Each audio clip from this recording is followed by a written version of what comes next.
Kaisar Pedang yang Mengejutkan. Bab 4836 Fei Lingzi tiba. Angin dingin menderu dan dunia terasa sepi. Di pegunungan Kushui yang tertutup salju, ada banyak tanda-tanda bangunan. Hanya ada satu rak kosong yang tersisa di istana-istana ini. Setelah runtuhnya Kushuizong oleh Villa Pegunungan Feng Shui, para murid meninggal, melarikan diri dan berpencar. Mereka sudah kosong. Dia juga mengalami kunjungan para pencari harta karun dari seluruh dunia. Semua benda yang sedikit berharga di dalam dan di luar sekte Kushui kosong. Bahkan lantai di tanah pun dicopot dan dibawa pergi. Badai salju hari ini, terutama besar, terutama merajalela. Jarak pandang sangat rendah di bidang penglihatan. Samar-samar melihat sekelompok orang, dekat dengan air pahit. Menurut informasi yang diberikan oleh pasukan Liangzu, King Luo ada di sini. Tempat ini tampaknya merupakan peninggalan Kushuizong. Apa yang dia lakukan di sini? Tidak peduli apa yang dia lakukan, cari tahu apa yang dia katakan terlebih dahulu, dan jangan biarkan dia lari lagi. Ada lebih dari 20 orang dalam kelompok ini, semuanya adalah pencapaian tertinggi dari alam Tao dan Dewa.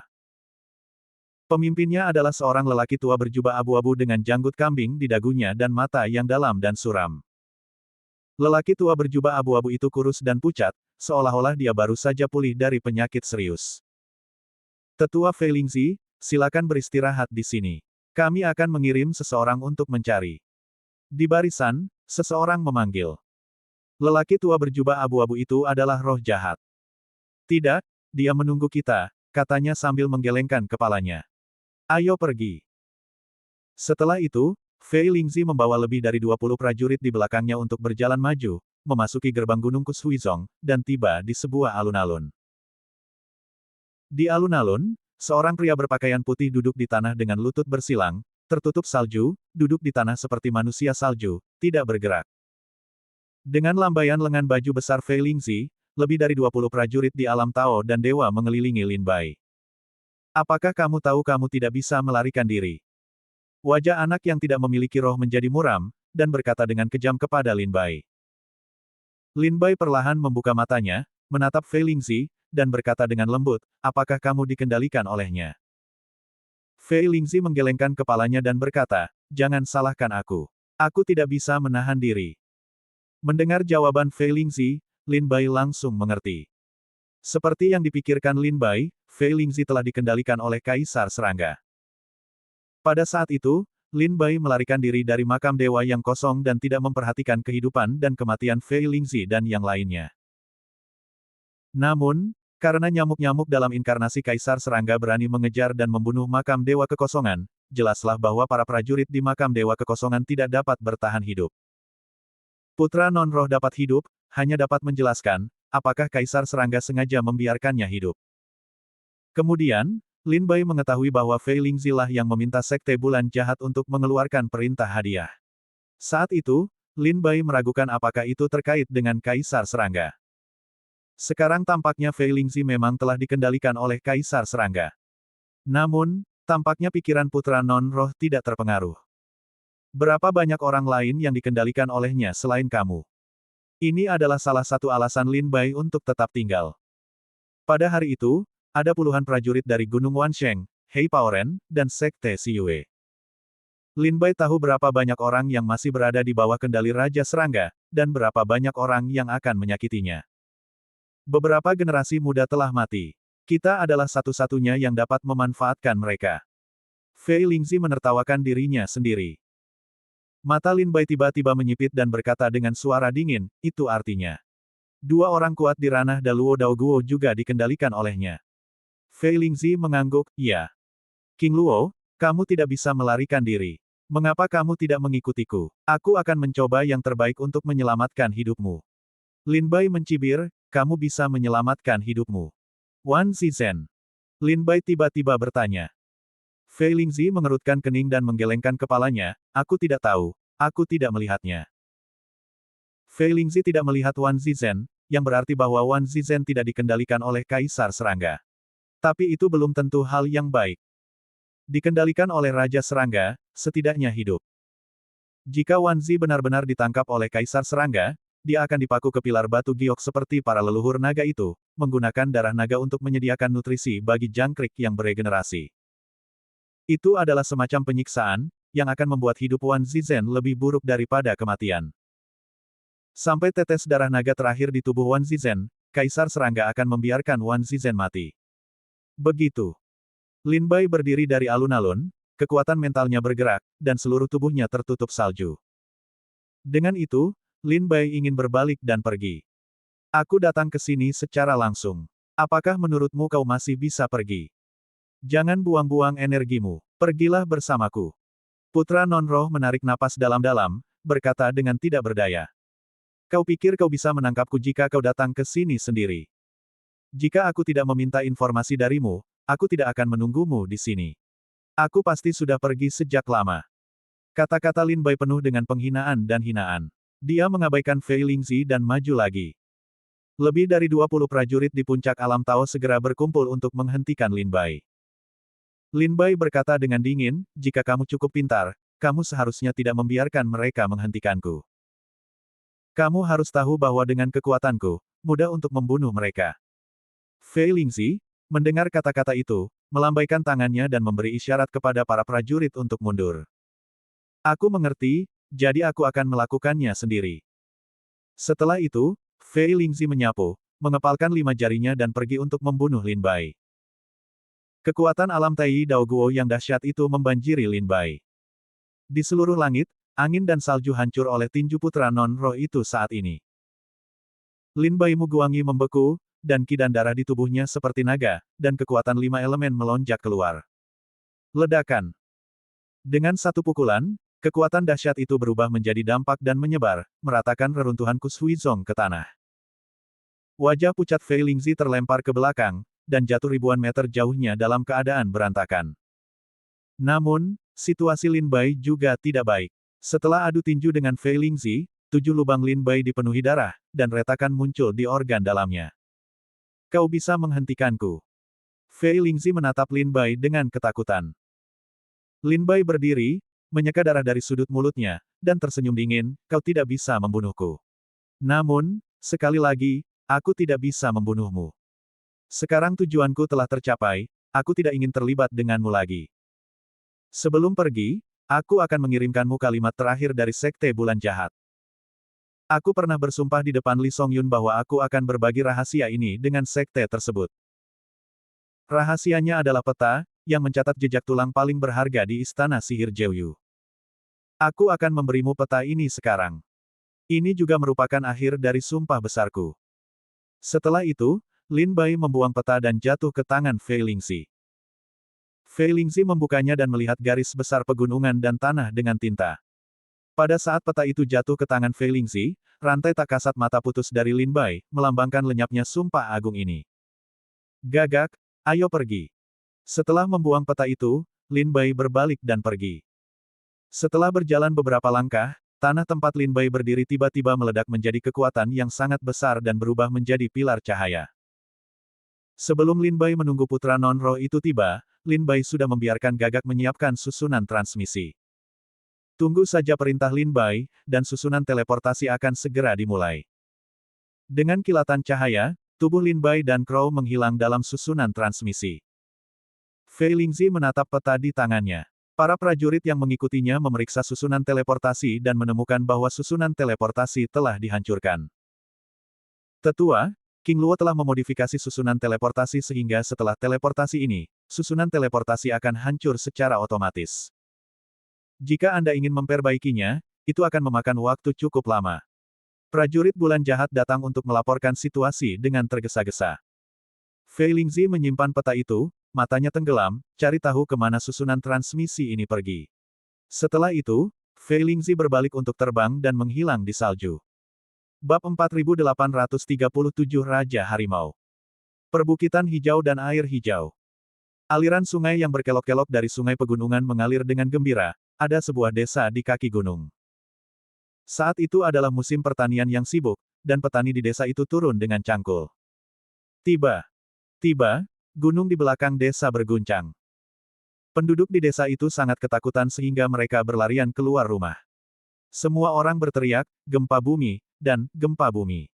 Setelah gunung berguncang, pilar cahaya melesat ke langit.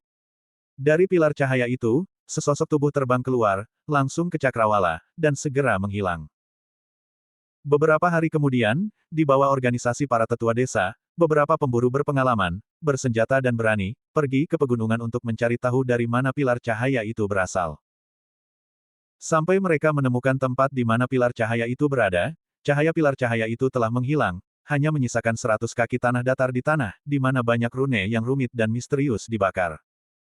Sua. Saat cahaya putih membumbung tinggi ke langit, Lin Bai terhuyung-huyung keluar dari susunan transmisi. Pikirannya segera terpencar dan menemukan bahwa ini adalah gunung yang tidak dikenal. Tidak ada praktisi di sekitar, hanya sebuah desa fana di kaki gunung. Tidak tahu di mana tempat ini. Burung gagak itu berdiri di bahu Lin Bai dan melihat sekeliling dengan sepasang mata merah delima hitam. Batuk. Lin Bai menutup mulutnya dan batuk. Dia merentangkan telapak tangannya dan melihat bahwa telapak tangannya penuh dengan darah batuk. Aku tidak menyangka bahwa kultivasi Fei Lingzi begitu mendalam sehingga aku meremehkannya. Lin Bai berpikir bahwa dengan kekuatan tubuh 5 elemennya, dia dapat bersaing dengan Fei Lingzi. Tetapi aku tidak menyangka bahwa tinju Fei Lingzi hampir membunuh Lin Bai. Mata gagak itu mencibir, monster tua itu adalah kultivasi jangka menengah Tai. Dengan kekuatan fisikmu hari ini, kamu paling-paling dapat menyamai tahap awal Tai. Sudah takdir bahwa kamu dapat menahan pukulan dan tidak mati. Tai tahap tengah. Mata Lin Bai menyipit, memperlihatkan ekspresi terkejut. Tidak peduli buah Tai Dao Guo atau buah Daluo Dao Guo, mereka tidak dibagi menjadi tingkat 1 hingga 9, tetapi dibagi menjadi tahap awal, tahap tengah, tahap akhir, dan kesempurnaan. Menurut Crow, kultivasi Fei Lingzi telah mencapai tingkat tahap tengah buah Tai Dao Guo. Kekuatan fisik Lin Bai sekarang hanya dapat bersaing dengan tahap awal buah Tai. Untungnya, lukanya tidak serius. Mari kita cari tempat untuk berobat dulu. Lin Bai bangkit dari pilar cahaya, tidak mengganggu kedamaian desa fana di kaki gunung, langsung menuju cakrawala, menghilang. Dalam perjalanan, Lin Bai berkata dengan suara rendah, gagak, seperti dugaan kita. Kaisar seranggalah yang mengendalikan Fei Lingzi. Gagak berkata, wajar jika menggunakan serangga untuk mengendalikan prajurit. Ini adalah keterampilan seorang ahli. Dengan pencapaiannya dalam demagogi, Kaisar Serangga dapat mengendalikan beberapa prajurit di ranah Tai Dao Guo dan Daluo Dao Guo dengan mudah. Lin Bai menarik napas dalam-dalam, dengarkan Fei Lingzi. Pria berjubah hitam dan Sun Tianchan dari Gunung Wansheng, dua Luo Dao Guo besar juga dikendalikan oleh Kaisar Serangga. Sepertinya Kaisar Serangga benar-benar bersusah payah untuk mendapatkan pecahan giok hijau. Gagak mengerutkan kening dan berkata, jika Kaisar Serangga mengendalikan kekuatan Tai Dao Guo dan Daluo Dao Guo, itu demi pecahan giok, maka kamu harus berhati-hati. Jika berita bahwa Kaisar Serangga tidak mati dikirim kembali ke lembah serangga di Xinjiang Selatan, Serangga Selatan akan berusaha sekuat tenaga untuk menangkapmu, dan kemudian menawarkanmu kepada Kaisar Serangga untuk menyambut kembalinya Kaisar Serangga. Lin Bai, dengarkan saranku. Pecahan batu giok di tubuhmu jelas merupakan bencana, bukan berkah. Lebih baik kau berikan padaku. Gagak kembali mendapat ide tentang pecahan batu giok. Dari kemunculan Gagak di makam Dewa Kekosongan, Lin Bai menduga bahwa Gagak mungkin datang untuk mendapatkan pecahan batu giok hijau. Sekarang Gagak memilih untuk mengikutinya, mungkin untuk mendapatkan pecahan batu giok. Namun, Gagak setidaknya lebih baik daripada Kaisar Serangga dan yang lainnya, setidaknya Lin Bai tidak mau menyerahkan pecahan batu giok, Gagak juga tidak mencuri. Apa pecahan batu giok hijau itu? Mengapa kalian semua mencarinya? Lin Bai bertanya lagi kepada Gagak. Burung Gagak itu memiringkan kepalanya dan melihat ke belakang, seolah-olah sedang bermeditasi. Namun, setelah berpikir lama, kebingungan di matanya menjadi semakin kuat, seolah-olah dia telah jatuh ke dalam lumpur yang tidak dapat dia lepaskan. Melihat ini, Lin Bai tidak menunggu Lin Bai untuk menjawab. Sebaliknya, dia berlari kencang untuk menemukan tempat yang aman untuk menyembuhkan diri. Di langit, pikiran Lin Bai menyapu, dan menemukan bahwa tidak banyak praktisi di pegunungan di bawah. Hanya ada beberapa iblis di alam sendan, yang menempati pegunungan di sini. Seketika, Lin Bai jatuh, menemukan sebuah gua dan berjalan masuk. Raungan. Ketika Lin Bai berjalan ke dalam gua, terdengar raungan harimau yang memekakkan telinga. Kekuatan deras berubah menjadi angin kencang dan menghantam Lin Bai. Namun, bahkan jika Lin Bai terluka parah, klan iblis di Sendan tidak dapat menggoyahkan kekuatan Lin Bai saat ini. Melihat klan iblis itu membunuh dengan ganas dari dalam gua, Lin Bai melambaikan tangannya, lalu memenggal kepala harimau itu. Raja harimau yang terkenal di pegunungan ini tewas di tangan Lin Bai. Setelah membunuh Ratu Harimau, Lin Bai menemukan tempat yang bersih dan rapi di Gua Raja Harimau, duduk berlutut dan mulai menyembuhkan diri. Tinju Fei Lingzi menghantam Lin Bai dengan keras. Untungnya, kecepatan penyembuhan tubuh 5 elemen sangat cepat. Dalam waktu 3 atau 5 hari, Lin Bai dapat kembali ke puncaknya. Dalam waktu penyembuhan Lin Bai, gagak telah berdiri di bahunya, menoleh ke belakang, tidak dapat meninggalkan pusaran ingatannya dalam waktu singkat. 7 hari kemudian, Lin Bai pulih. Tepat saat dia hendak membangunkan gagak dan melanjutkan perjalanannya, tawa menyanjung datang dari luar gua. Tuan Raja Harimau, apakah Anda sedang berlatih? Suara pria ini, sangat menyanjung, nada menyanjung. Lin Bai membuka matanya dan melihat ada lebih dari 20 prajurit berdiri di hutan tidak jauh dari gua. Pemimpinnya adalah seorang pria setengah baya yang gemuk, yang tersenyum dan berteriak di gua. Ucapannya serendah hati dan sesopan mungkin. Wajah mungil. Perlu disebutkan bahwa, ada juga seorang gadis muda yang diikat dengan berbagai cara. Gadis ceri dengan mulut kecil, alis willow, wajah cantik. Tetapi saat ini, gadis itu gemetar, matanya ketakutan, dan matanya dipenuhi air mata. Haha, Tuan Raja Harimau, ini aku. Pelayanmu, Zhang Xi. Pria parubaya yang gemuk itu menangis sambil tersenyum, hari ini aku mengirim seorang gadis bersamamu lagi. Wanita yang aku kirim terakhir kali tidak perawan, yang membuatmu marah. Kali ini, tidak akan ada kesalahan. Gadis kecil itu masih memiliki pasir istana di lengannya. Tuan Raja Harimau, apakah kau mendengarku? Zhang Jie, seorang pria parubaya yang gemuk, berteriak ke gua. Lin Bai mengerutkan kening dan tidak dapat mengetahui apa yang sedang dilakukan orang-orang ini. Namun, mendengar kata Raja Harimau, Lin Bai tanpa sadar melirik mayat harimau iblis di sampingnya. Bab 4838 Pengorbanan. Di depan gua, Zhang Jie, seorang pria parubaya yang gemuk, sedang menyanjung dirinya sendiri di dalam gua. Lin Bai tidak bersuara dan mendengarkan dengan tenang.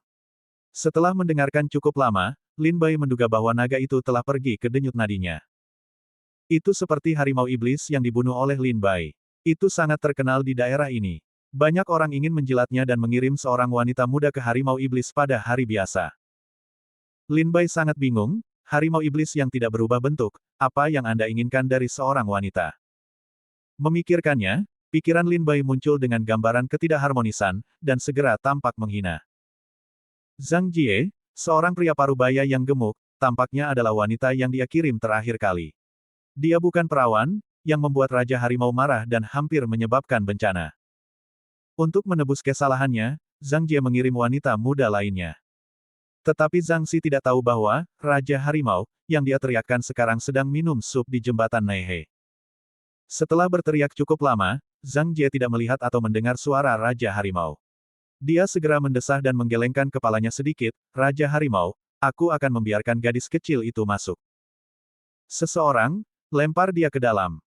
Zhang Xi berbalik, sanjungan dan senyumnya menghilang, dan berteriak dengan dingin.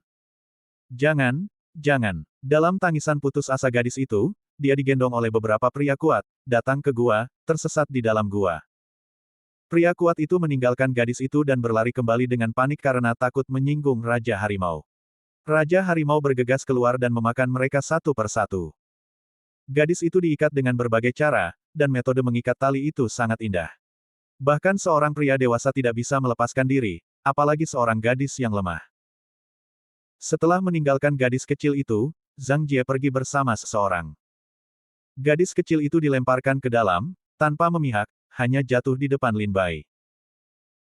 Mungkin karena ketakutan yang luar biasa, gadis itu meringkuk di tanah, menggigil, menghadap ke tanah, terisak-isak dengan suara rendah. Jangan menangis. Suara isak tangis gadis itu membuat Lin Bai benar-benar terdiam, jadi dia mulai berteriak pelan. Mendengar suara itu, garis pertahanan terakhir di hati gadis itu runtuh dan mulai menangis. Jangan makan aku, jangan makan aku. Teriak gadis itu. Lin Bai terdiam, kau mengangkat kepalamu untuk melihatku, sepertinya aku ingin memakan penampilan orang. Begitu gadis itu mendengar bahwa itu adalah suara seorang pria, dia mendongak perlahan, seolah-olah itu tidak sekejam rumor di luar. Melihat Lin Bai, duduk bersila, wajah putih, alis pedang mata bintang, pakaian putih, tidak ternoda debu, temperamen luar biasa, halus, seperti makhluk abadi yang terdegradasi. Ini sama sekali berbeda dengan reputasi, harimau jahat, di dunia luar. Gadis itu menangis terseduh-seduh. Dia mengalihkan pandangannya dan melihat ke kedua sisi. Dia kebetulan melihat kepala harimau besar terpisah dari tubuh harimau itu. Dia sangat takut sehingga dia berteriak. Berhenti berteriak. Lin Bai menarik napas dalam-dalam dan memanggil dengan tidak sabar. Gadis itu dengan cepat menutup suaranya, menyusut dan menatap Lin Bai dengan panik. Lin Bai mengangkat jarinya, melambaikannya dengan lembut, dan memotong tali di tubuh gadis itu. Gadis itu terkejut dan bergumam pada dirinya sendiri, ini adalah tali yang disempurnakan dari meridian naga bumi. Bagaimana bisa dipotong dengan mudah? Lin Bai melihat bahwa gadis itu memiliki beberapa prestasi. Meskipun prestasinya tidak tinggi, dia juga memiliki prestasi dari 9 puncak seni bela diri. Dia bertanya, kamu juga seorang praktisi. Bagaimana kamu bisa berakhir seperti itu? Gadis itu menenangkan suasana hatinya dan bertanya dengan panik, Tuan, apakah itu harimau jahat yang dibunuh oleh Tuan? Lin Bai mengangguk dan berkata sambil tersenyum, aku menderita beberapa luka dan butuh tempat untuk berobat. Saat lewat, harimau iblis itu berlari keluar untuk menakutiku, jadi aku membunuhnya. Gadis itu melihat keluar dengan sangat gembira. Pada saat yang sama, dia merasakan kegembiraan karena selamat dari bencana, meninggalkan air mata bahagia di matanya. Terima kasih telah menyakitiku. Gadis itu sangat terkejut dengan kekuatan Lin Bai. Harimau jahat yang telah berlarian di kota Baihua selama beberapa dekade, klan iblis di alam Sendan, yang telah membuat kota Baihua takut, dibunuh oleh Lin Bai. Gadis itu tidak dapat menahan diri untuk mulai menebak kekuatan Lin Bai dari lubuk hatinya. Nama gadis kecil itu adalah Huang Xiuqing. Dia adalah garis keturunan langsung dari keluarga Huang di kota Baihua. Gadis itu perlahan bercerita tentang asal-usulnya, harimau iblis itu datang dari tempat lain lebih dari 50 tahun yang lalu. Ketika dia datang ke gunung, dia menaklukkan lebih dari 10 keluarga iblis di kerajaan Tianwu dan menguasai gunung itu untuk bencana. 1 atau 2 tahun yang lalu, harimau jahat itu turun gunung dan ingin memakan penduduk kota Baihua. 5 keluarga kota Baihua bergandengan tangan dan memaksa harimau jahat itu kembali ke gunung, tetapi 5 keluarga itu juga menderita banyak korban. 5 keluarga itu tahu bahwa harimau jahat itu akan bangkit kembali, tetapi sekarang kota Baihua bukan lagi saingannya. Pada saat ini, Zhang Xi, salah satu dari 5 keluarga besar, tidak tahu bagaimana membuat kesepakatan dengan Raja Harimau. Dia menyediakan seorang gadis muda untuk Raja Harimau setiap bulan, sehingga Raja Harimau itu bisa berlatih keterampilan jahat. Zhang Jia mendapat perlindungan Raja Harimau dan secara bertahap mengikis 4 keluarga lainnya. Dengan dukungan Raja Harimau, Zhang dengan cepat menguasai kota Baihua dan menghancurkan 3 keluarga lainnya. Huang Xiuqing, seorang gadis muda, berkata tentang kegembiraannya. Matanya dipenuhi dengan air mata kesedihan, pembunuhan harimau jahat oleh tetua tidak hanya menyelamatkan gadis kecil itu, tetapi juga menyelamatkan ratusan ribu orang di kota Baihua. Kebaikan besar tetua, gadis kecil dan kota Baihua tidak ada yang bisa dibalas. Lin Bai, dengan benang hitam dan kerutan dalam, bergumam, aku baru saja membunuh seekor harimau kecil. Bagaimana aku bisa terlibat dalam begitu banyak hal? Baiklah. Lin Bai menarik napas dalam-dalam. Dia tidak ingin terlibat dengan Huang Xiuqing, jadi dia berkata, jangan katakan apa-apa. Aku hanya punya beberapa pertanyaan. Aku ingin bertanya padamu. Huang Xiuqing bertanya, Tuan, tolong katakan bahwa selama gadis kecil itu tahu, dia akan mengatakan semuanya. Lin Bai bertanya, di mana tempat ini? Kota Baihua.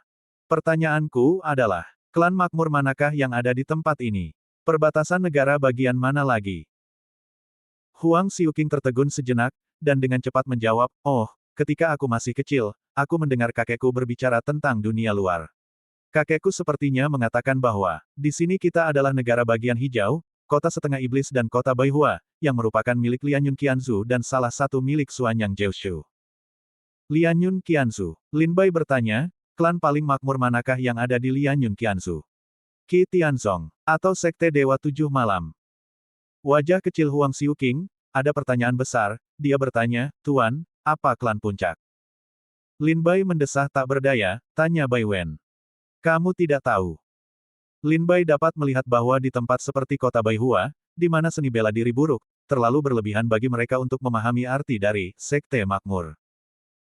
Karena kamu menjawab beberapa pertanyaanku, bertemu adalah takdir. Memberikanmu sebotol pil. Sambil berbicara, Lin Bai dengan santai mengeluarkan sebotol pil dari tas penyimpanan dan melemparkannya ke Huang Xiuqing. Lin Bai tidak tahu nama pil itu. Dia hanya tahu bahwa pil itu berasal dari tangan pendekar Tao yang dibunuh oleh Lin Bai di Liangsu. Pil ini masih tidak baik untuk Lin Bai, tetapi untuk Huang Xiuqing, dapat dikatakan bahwa itu adalah takdir surga. Bab 4839 yang disebut Dewa. Di dalam gua, Huang Xiuqing memegang pil di tangannya dan menatapnya dengan bodoh. Dia perlahan membuka tutup botol, dan aroma obat tercium ke mulut dan hidungnya. Hanya dengan mencium aroma obat, kultivasinya langsung menembus ke ranah seni bela diri sejati. Aku berhasil menembus. Dia berkata dengan tidak percaya. Para pendahulu keluarganya telah memberitahunya berkali-kali bahwa dibutuhkan bukan hanya ketekunan yang besar tetapi juga kesempatan untuk menerobos ranah kultivasi. Singkatnya, setiap terobosan tidak dapat dihindari, tetapi dia tidak menyangka bahwa dia akan membuka gabus dan menerobos ranah kultivasi. Dia segera menyadari bahwa pil dalam botol giok itu lebih baik daripada semua pil dalam keluarga. Ramuan terbaik dalam keluarganya adalah ramuan yang menembus ramuan dewa. Hanya ada satu ramuan. Ramuan itu terkunci di lantai atas rumah harta karun sepanjang tahun, dan keluarga mengirim penjaga khusus untuk menjaganya. Hanya ketika seseorang dalam keluarga berhasil menembus puncak alam Tianwu, dan keluarga menilai bahwa orang ini memiliki peluang untuk menembus alam Sendan, barulah ia dapat mengajukan permohonan untuk mendapatkan ramuan tersebut. Melihat botol giok di tangannya, Huang Xiuqing segera menyadari bahwa 10 pil itu lebih baik daripada semua pil di keluarganya. Guru, harganya terlalu mahal. Huang Xiuqing tahu bahwa pil itu sangat berharga. Ia ingin menolak, tetapi ia enggan untuk menyerah. Jadi, ekspresi di wajahnya sangat tampan. Ada keserakahan dan keengganan. Baiklah, pil ini tidak berguna bagiku. Lin Bai tersenyum. Pil ini cocok untuk mereka yang berada di alam Daoxian dan Daosun. Bagi Lin Bai, yang sekarang berada di alam Taoisme tingkat 8, pil itu tidak berguna. Pil-pil ini tetap berada di tangan Lin Bai, dan hasil akhirnya hilang atau dijual oleh Lin Bai. Sekarang lebih baik memberikan sebotol kecantikan. Bagaimanapun, ada banyak pil di tas penyimpanan Lin Bai. Terima kasih, Guru. Terima kasih. Mendengar pil itu tidak berguna bagi Lin Bai, Huang Xiuqing menerimanya dengan sangat gembira. Pada saat ini, mata gagak itu perlahan-lahan kembali seperti semula. Pertama kali mereka melihat wanita di depan mereka, mereka terkejut dan berkata, Lin Bai, dari mana kamu mendapatkan seorang wanita? Apakah kamu tidak punya cukup banyak wanita? Apalagi? Lin Bai, dengan wajah hitam, memberitahu gagak itu cerita singkat tentang keseluruhan cerita, dan gagak itu pun terbangun. Oh, jadi sekarang kita berada di Lianyun Qianzu. Di mana Lianyun Qianzu berada? Di bawah Qi Tianzong, atau Chu? Tanya gagak itu dengan rasa ingin tahu. Dari Liangzukus Huizong, Lin Bai tidak tahu di mana dia sekarang. Melalui Huang Xiuqing, kita tahu bahwa tempat ini milik Lianyun Qianzu, tetapi kita tidak tahu bahwa Lianyun Qianzu milik komando pasukan yang kuat itu. Hanya dengan memperjelas di mana tempat ini, Lin Bai dapat melanjutkan perjalanannya ke Chu. Ketika Lin Bai dan gagak berbicara, mata Huang Xiuqing berbinar. Dia perlahan mengeluarkan pil dari botol giok dan memasukkannya ke mulutnya. Pil yang masuk segera berubah menjadi semburan kekuatan obat, memenuhi isi perut dan meridiannya. Itu adalah pil yang diminum oleh seorang prajurit di negeri dongeng Daosundao. Obat yang terkandung di dalamnya sama sekali tidak dapat dicerna oleh seorang prajurit dalam seni bela diri sejati. Dalam sekejap mata, tubuh kurus Huang Xiuqing membengkak seperti bola. Tubuhnya semakin membesar, dan tampaknya akan hancur. Ah, tetua, tetua. Huang Xiuqing sangat takut hingga dia mulai menangis. Lin Bai dan gagak berbalik dan saling memandang sambil tersenyum diam-diam. Burung gagak itu berkata dengan nada menghina, gadis kecil ini tidak mengenal langit dan bumi, apakah dia berani menelan ramuan Taoisme dan keabadian? Bukankah itu kematian? Lin Bai tersenyum pahit dan mengangkat tangannya. Kekuatan yang sangat besar mengalir ke tubuh Huang Xiuqing. Dia segera memurnikan setengah dari kekuatan pil tersebut, membuat pencapaian Huang Xiuqing terus meningkat. Dimulai dari ranah Zhenwu, kita dapat menembus ranah Xuanwu, Diwu, Tianwu, Sendan, Rendan, Didan, Tiandan, dan Feitian. Baru setelah dia menembus ranah Feitian, Lin Bai berhenti dan mengubah kekuatan yang tersisa menjadi pil lagi dan menyimpannya di dantian Huang Xiuqing. Aku telah membantumu memurnikan 2/3 dari kekuatan obatmu. Bagus untukmu menerobos ke ranah terbang dengan kultivasi dan suasana hatimu saat ini. Jika kami terus membiarkanmu menerobos, aku khawatir kami akan mencabut bibit dan menyemangatimu. Aku akan menyegel sisa kekuatan obat di ladang ramuanmu. Di masa depan, saat kau meningkatkan kultivasimu, atau setelah kau mengalami pelatihan, kekuatan obat akan terbuka. Aku harap kau akan menjaga dirimu sendiri. Huang Xiuqing pulih, melihat tubuh yang mengembang seperti sebelumnya, dan merasakan ada pil di dantian, segera merasa lega. Terima kasih, Tuan. Huang Xiuqing sangat gembira dan segera berlutut untuk menyembah.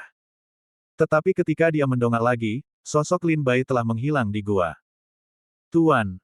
Tuan! Huang Xiuqing berteriak 2 kali dengan tergesa-gesa, tetapi dia tidak bisa lagi mendengar jawaban Lin Bai.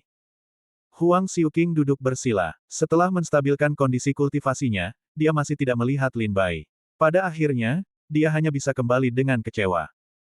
Sebelum pergi, dia memindahkan kultivasinya, menggulung tulang-tulang Raja Harimau dan turun gunung. Setelah beberapa langkah, Huang Xiuqing tiba-tiba teringat bahwa dia telah menerobos ke alam terbang yang dapat digunakan di langit. Seketika, Huang Xiuqing terhuyung-huyung dari tanah untuk terbang, langsung ke langit, penuh kegembiraan. Menuju kota Baihua. Di awan, Lin Bai melihat tubuh Huang Xiuqing yang berangsur-angsur menjauh, dan tersenyum di wajahnya. Lin Bai, sulit bagiku untuk mengerti bagaimana seorang pembunuh sepertimu berpikir untuk membantu orang. Crow menatap Lin Bai dengan aneh dan bertanya dengan curiga. Melihatnya seperti melihat siapa aku dulu. Jika seseorang bersedia membantuku di kota Lingqi, mungkin aku tidak akan begitu menderita. Lin Bai menggelengkan kepalanya dan tampak sedih dan kesepian. Crow tidak setuju, jika seseorang membantumu di kota Lingqi, tidak akan ada Lin Bai hari ini. Guntur, hujan, dan embun adalah berkah dari surga. Lin Bai menatap langit dan mendesah, ya, guntur, hujan, dan embun adalah berkah dari surga. Crow menatap punggung Huang Xiuqing dan berkata sambil tersenyum, jika kamu membantunya menerobos langit dan membiarkannya kembali ke kota Baihua, pola kekuatan kota Baihua akan berubah. Di kota kecil seperti kota Baihua, seorang pejuang di alam terbang, itu setara dengan keberadaan dewa. Kamu juga meninggalkan sebotol pil untuknya. Jika dia mudah digunakan, tidak akan sulit baginya untuk menerobos di masa depan. Perbuatan baik yang telah kamu lakukan telah mengubah nasib seseorang. Lin Bai tersenyum. Dia tidak menanggapi. Sebaliknya, dia berbalik dan pergi dari sini dan terbang ke kejauhan. Burung gagak itu berkata sambil tersenyum, dengan kultivasi Dewa-Dewi Tao tingkat 8, jika kamu muncul di tempat seni bela diri yang buruk seperti itu sama saja dengan menurunkan para dewa ke dunia, dan Dewa Pedang datang ke dunia. Lin Bai menjawab, jadi tidak ada dewa di dunia ini. Yang disebut dewa hanyalah manusia biasa yang kuat. Bab 4840 Maret. Huang Xiuqing kembali ke kota Baihua dengan tubuh seekor harimau jahat. Lin Bai masih tidak tahu apa yang terjadi. Bagi Huang Xiuqing dan kota Baihua, Lin Bai hanyalah seorang pejalan kaki. Hanya ketika Lin Bai melihat nasib tragis Huang Xiuqing, dia merasakannya dan membantunya. Untuk membantunya, Lin Bai telah melakukannya. Bagaimana cara pergi di masa depan tergantung pada pilihan Huang Xiuqing sendiri. Lin Bai dan burung gagak berbicara dan tertawa sepanjang jalan, dan mereka pun berangkat. Sejauh yang diketahui Lin Bai, tugas yang paling mendesak adalah mencari tahu kota mana Lianyun Qianzu itu berada. Kemudian temukan susunan transmisi, tinggalkan Lianyun Qianzu dan pergi ke negara bagian Chu. Setelah tiba di negara bagian Chu, temukan kota Zixing. Lin Bai tidak ingin bepergian, jadi dia tidak punya banyak waktu. 3 tahun kemudian, itu akan menjadi hari ulang tahun Kaisar Chu, dan Leng Xingguang setuju untuk menemuinya di kota kekaisaran negara bagian Chu. Sekarang, saya tidak tahu berapa lama waktu yang dibutuhkan untuk pergi ke Chu, berapa lama waktu yang dibutuhkan untuk menemukan kota Zixing, dan berapa lama waktu yang dibutuhkan untuk menemukan tulang iblis Huangquan di kota Zixing. Oleh karena itu, Lin Bai tidak punya banyak waktu. Tidak jauh dari kota Baihua, Lin Bai melihat sebuah kota yang megah. Menurut Huang Xiuqing, tempat ini seharusnya adalah kota setengah iblis. Mengenai asal-usul kota setengah iblis, Lin Bai tidak tahu. Tingkat seni bela diri kota Banyao tidak terlalu tinggi, dan kekuatan puncak beberapa keluarga di kota itu hanya ada di seluruh dunia. Lin Bai pergi ke kota itu dan menanyakannya dengan berbagai cara. Akhirnya, dia mengetahui bahwa Lianyun Qianzu termasuk wilayah yang diperintah oleh Qi Tianzong. Dengan kata lain, Lin Bai tidak meninggalkan wilayah Qi Tianzong dari Siyue Qianzu ke Lianyun Qianzu, apalagi tiba di Chu. Tingkat seni bela diri kota setengah iblis tidak tinggi, tidak ada susunan teleportasi yang dapat meninggalkan Lianyun 1000 negara bagian. Lin Bai harus melanjutkan perjalanannya untuk menemukan kota-kota lain dengan tingkat seni bela diri yang lebih tinggi, menemukan susunan transmisi dan meninggalkan Lianyun Qianzu. Atau menemukan cara lain untuk mencapai Chu dengan cepat. Wilayah kerajaan iblis sangat luas. Sebuah negara kecil seukuran 10 benua kuno. Di dunia yang begitu luas, tidak ada kekurangan tanah harta karun yang indah. Sangat disayangkan bahwa Lin Bai dan burung gagak tidak datang untuk mengunjungi gunung dan air dan tidak berhenti untuk memperbaiki. Di negara bagian Lianyun, Lin Bai dan burung gagak melewati satu kota demi satu, satu persatu yang kuat. Sepanjang jalan, juga bertemu banyak orang. Seorang pria baik mengundang Lin Bai ke rumahnya. Ada orang jahat yang menghentikan Lin Bai dan ingin merampoknya. Lin Bai membunuhnya. Dengan kekuatan Lin Bai, dia adalah tuan kecil di dunia iblis. Selama dia tidak memprovokasi para pejuang di alam Tai Dao Guo dan alam Daluo Dao Guo, Lin Bai hampir tidak akan menghadapi bahaya yang pelik. Seiring berjalannya waktu. 1 bulan. 2 bulan. 3 bulan. Suatu hari, di padang pasir yang tak terbatas, sebuah perahu roh terbang menembus awan dan melaju maju. Gelombang panas yang dipantulkan oleh matahari yang bersinar di bumi yang kering dan retak sangat menyakitkan. Di atas perahu roh, di depan pagar, seorang pria berpakaian putih berdiri dengan kepala tegak dan melihat jauh ke depan. Dalam pandangannya, di ujung padang pasir, ada tembok yang tak berujung. Di atas tembok kota, ada banyak pendekar pedang. Saudara Lin, perbatasan Chu ada di depan kita. Kita akan segera sampai. Pada saat ini, seorang pria lain datang kepada pria berpakaian putih dan berkata sambil tersenyum. Pria berpakaian putih ini adalah Lin Bai yang pergi dari bulan jahat 1000 negara. Akhirnya datang. Dalam 3 bulan, dia akhirnya keluar dari pemerintahan Qi Tianzong. Lin Bai memiliki senyum pahit dalam emosinya. Dalam 3 bulan, kami berangkat dari Siyue Qianzu dan tiba di Lianyun Qianzu, lalu terus-menerus mentransmisikan batas negara melalui susunan transmisi. Melalui ribuan batas negara dan ribuan transmisi, Lin Bai akhirnya tiba di perbatasan antara Qi Tianzong dan negara Chu. Ukuran dunia iblis jauh melampaui harapan Lin Bai. Setelah meninggalkan Siyue Qianzu, Lin Bai menyadari bahwa Siyue Qianzu tidak jauh dari negara Chu, tetapi sangat dekat dengan perbatasan Chu. Namun, Lin Bai membutuhkan waktu 3 bulan untuk tiba di Siyue Qianzu semacam ini, yang sangat dekat dengan perbatasan negara Chu. Jika Anda mulai dari negara lain, diperkirakan akan sulit mencapai perbatasan Chu dalam 1 atau 2 tahun. Wilayah yang diperintah oleh Qi Tianzong dan Chu hanyalah sudut gunung es dari kerajaan iblis. Dunia iblis, itu terlalu besar. Kapal roh Lin Bai adalah kapal penumpang bernama Kamar Dagang Ziwei. Kamar dagang krep Myrtle, yang beroperasi di wilayah perbatasan Chu dan Qi Tianzong, terutama menjual senjata ajaib dan ramuan ajaib ke negara-negara perbatasan dan sekte. Wilayah perbatasan Qi Tianzong dan Chu, seperti dinasti manusia, sering kali mengalami gesekan. Kamar dagang krep Myrtle berada di perbatasan, menghasilkan uang perang, kamar dagang. Orang yang berbicara dengan Lin Bai tadi disebut Chen Yu. Dia adalah seorang pejuang di perbatasan Qi Tianzong. Menurutnya, Chen Yu terlahir dalam keluarga kecil. Setelah kultivasinya menembus ranah Tao dan Dewa, dia ingin pergi jalan-jalan. Kemudian dia menaiki kapal penumpang kamar dagang krep Myrtle dan pergi ke negara bagian Chu. Mereka berdua saja. Mereka bertemu di kapal penumpang dan berbincang-bincang dengan baik. Apa rencana saudara Chen setelah dia tiba di Chu? Lin Bai bertanya dengan rasa ingin tahu. Chen Yu, berpakaian hijau dan berwajah putih, berkata sambil tersenyum, saya tidak tahu. Mari kita hargai adat istiadat Chu terlebih dahulu. Wilayah Chu berbeda dengan Qitianzong, Qieshenzong, dan Wanshengshan. Di Chu, ada hierarki yang ketat. Dikatakan bahwa pangkat resmi Raja Chu berada di atas ranah kultivasi seni bela diri. Saya pernah mendengar beberapa legenda tentang negara bagian Chu. Dikatakan bahwa pejabat kecil di ranah Tao dan Dewa serta pejabat besar di ranah Ding perlu berlutut dan memberi hormat. Hal ini tidak mungkin terjadi di wilayah yang diperintah oleh Qitianzong, Qieshenzong, dan Wanshengshan. Ketika Lin Bai mendengar kata-kata Chen Yu, dia tiba-tiba menyadari dan berkata, apakah kekuatan kekaisaran lebih tinggi daripada seni bela diri di wilayah Chu? Tidak peduli di dunia iblis atau di benua kuno, seni bela diri adalah yang tertinggi. Seni bela diri lebih tinggi daripada kekuatan kekaisaran manapun. Di benua kuno, ada banyak dinasti, tetapi setiap kali raja diganti, itu didasarkan pada standar militer para pangeran. Para bangsawan di dinasti semuanya adalah ahli seni bela diri, sehingga mereka dapat mengikuti gelar. Standar semua penilaian adalah seni bela diri. Tetapi di negara bagian Chu, tampaknya jabatan resmi lebih tinggi daripada seni bela diri, artinya, kekuatan kekaisaran lebih tinggi daripada seni bela diri. Ini juga menunjukkan kekuatan keluarga kerajaan Chu.